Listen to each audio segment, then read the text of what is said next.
So இந்த குரு பயிற்சி யாருக்கெல்லாம் சாதகம், யாருக்கெல்லாம் பாதகம். 12 வருஷத்துக்கு ஒரு முறை வரக்கூடிய குரு பயிற்சி. கடகராசிக்கு குரு உச்சம் பெறுகிறார். மிதுன ராசியிலிருந்து கடகராசிக்கு குரு உச்சம் பெறுகிறார். புனர்பூச நட்சத்திரம் 4ஆம் பாதம் கடகராசியிலே உச்சம் பெறுகிறார்.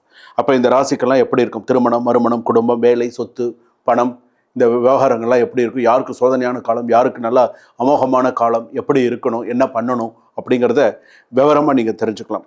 யாருக்கு அதிர்ஷ்டம் திறக்க போகிறது, யாருக்கு சோதனை காலம் முடிய போகிறது, தற்காலிக கிரகநிலைப்படி ராகு, கேது, குரு, சனி, இந்த கிரகநிலைகளைப்படி இந்த குரு பயிற்சி உங்களுக்கு இப்படி தான் இருக்கும் அப்படிங்கிறத நம்ம சொல்லலாம்.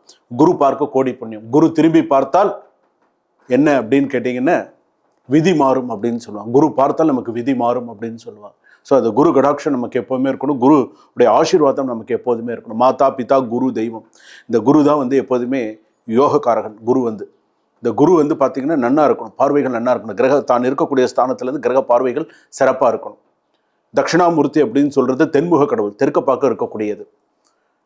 நவகிரகத்தில் இருக்க குரு ஒரு ராசியிலிருந்து இன்னொரு ராசிக்கு செல்லக்கூடியது, வடக்கு நோக்கி இருக்கக்கூடியது. அப்போ இந்த குரு பகவானுக்கு தான் நெய் விளக்கு ஏற்றுறது, இந்த குரு பகவானுக்கு மஞ்சள் வஸ்திரம் சாத்துறது, இந்த குரு பகவானுக்கு நல்ல நம்ம பிரார்த்தனை பண்ணுறது எல்லாமே இந்த நவகிரகத்தில் இருக்கிற குரு பகவான். அது ஞான குரு. இந்த குரு பகவானுக்கு நீங்கள் நல்லா சிறப்பாக செய்யணும்.